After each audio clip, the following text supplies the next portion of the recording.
झारखंड में अब सैलानी प्राकृतिक वादियों की खूबसूरती के साथ कोयला खदानों के रोमांच का भी अनुभव ले सकेंगे। झारखंड सरकार और सीसीएल के प्रयास से माइनिंग टूरिज्म की अनोखी पहल शुरू की गई है। देखिए इस रिपोर्ट में। माइनिंग और इको टूरिज्म की यात्रा पतरातू घाटी, पलानी वाटरफॉल और पतरातू लेक की खूबसूरत वादियों का भ्रमण किया। टीम में झारखंड टूरिज्म डेवलपमेंट कॉरपोरेशन यानी जेटीडीसी के सदस्य भी शामिल थे। उन्होंने बताया कि इस नए माइनिंग टूरिज्म मॉडल के तहत अब झारखंड आने वाले पर्यटक प्राकृतिक सुंदरता के साथ साथ कोयला खदानों का भी नजदीक से अनुभव ले सकेंगे। माइन टूर है जिसमें पहला स्टेप है हमारा डिपार्चर फ्रॉम बिरसा विहार, जो जेटीडीसी की प्रॉपर्टी है, वहां से हम सारे लोगों ने डिपार्चर किया है। उसके बाद जो हमारा पहला स्टॉप है वो है हमारा पतरातू वैली। पतरातू वैली को किसी इंट्रोडक्शन की जरूरत नहीं है, द वेरी फेमस स्पॉट जहां पर आप एक हार्ट शेप की वैली को देखते हैं। यहाँ पर जो ग्रीनरी है उसको एक्सप्लोर कर सकते हैं। सारे लोग अभी हमारे साथ हैं, सारे लोग फोटोज वीडियोज कर रहे हैं। तो ये हमारा पहला स्टॉप है पतरातू वैली का। पलानी वाटरफॉल और पतरातू रिजॉर्ट जैसे प्राकृतिक सौंदर्य से भरपूर स्थलों का भ्रमण करने के बाद टीम दक्षिण उरीमारी माइंस पहुंची। यह वही जगह है जहां धरती का सीना चीरकर कोयला निकाला जाता है और अब इसे पर्यटन के लिए खोला जा रहा है।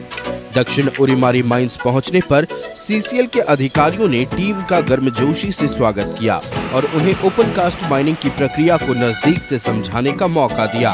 उनको हम यही दिखा पाएंगे कि यहाँ पे जैसे कि अभी तो गाड़ी नहीं आ रही है, अब गाड़ी आएगी तो किस तरह से डंप होगा, फिर आगे जैसे कन्वे होता है। जैसे ये जो है कन्वेयर्स है, जो मटेरियल जो यहाँ से क्रश हुआ, जैसे मेरे बाद यहाँ क्रशिंग होगा, क्रश होने के बाद ये मेरा कन्वेयर है, कन्वेयर से मेरा मटेरियल कॉल जो है वो आपका कन्वे होगा।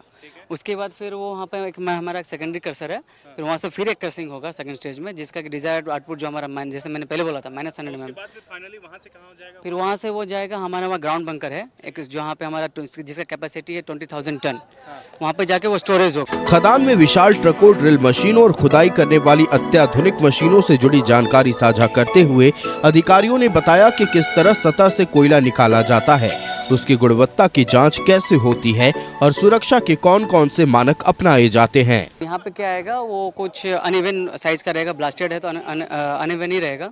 तो उसका साइज नॉर्मली 0 to 1200 mm रहता है, जिसको -1200 mm हम लोग कहते हैं। अब जैसे कि ये हमारा जैसे फीड है, आप लोग देख पाएंगे वहाँ पे जैसे फीडिंग जो हो रहा है, उसके नीचे पे हमारा एक एप्रॉन फीडर है, एक मशीन है, इक्विपमेंट जिसको हम बोलते हैं एप्रॉन फीडर। वो एक चेन कन्वेयर है, उस पर मटेरियल डंप होने के बाद उसके नीचे फिर एक डिस्चार्ज सूट लगा हुआ है, वो जो कि हमारा उस पर ही हमारा एक प्राइमरी क्रशर मशीन है।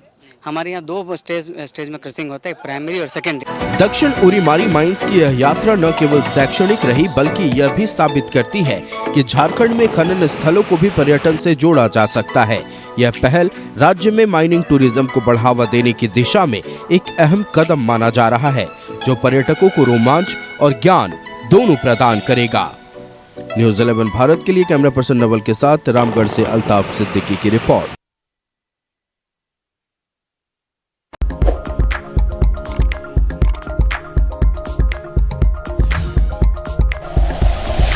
Like and share videos, subscribe करें हमारा चैनल और प्रेस करें बेल आइकॉन। न्यूज़ 11 भारत, सच है तो।